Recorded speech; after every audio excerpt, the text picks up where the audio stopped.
बेटा, बहुत पुरानी बात है, जब रेत के समंदर में बसा एक शहर था शमशाबाद। ऊंचे ऊंचे महल, सुनहरी गुंबद और बाजार में ऊंट की घंटियों की झनकार। लेकिन इस शहर का सबसे बड़ा राज था अफरीन की तलवार। कहते हैं ये तलवार कोई साधारण लोहा नहीं थी, इसे जिन्होंने बनाया था और जिसने भी इसे हाथ में लिया वो अजय हो गया। लेकिन 100 साल पहले एक खूंखार बादशाह ने इस तलवार को पाने की कोशिश की और तब शहर पर ऐसी आफत टूटी कि लोगों ने तलवार को रेगिस्तान के सबसे गहरे हिस्से में दफना दिया। 100 साल बाद एक अनाथ लड़का आरिफ अपने मामू के साथ बाजार में मसाले बेचता था। वो गरीब था मगर उसकी आंखों में सपने और दिल में हिम्मत थी। एक दिन बाजार में अचानक अफरा तफरी मच गई। बादशाह के सिपाही तलवार की तलाश में थे।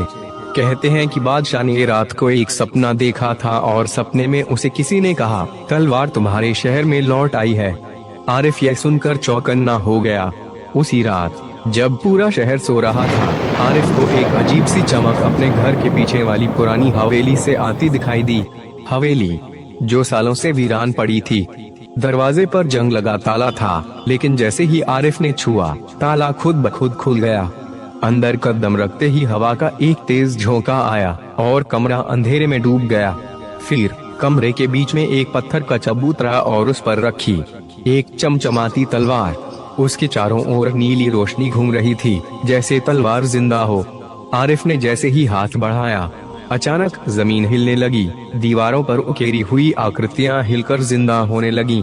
और फिर पीछे से एक भारी डरावनी आवाज आई, दश्त जो अफरीन की तलवार को छुएगा उसकी किस्मत अब उसका पीछा करेगी। आरिफ ने पलट कर देखा और जो उसने देखा उसने उसकी सांसें रोक दी।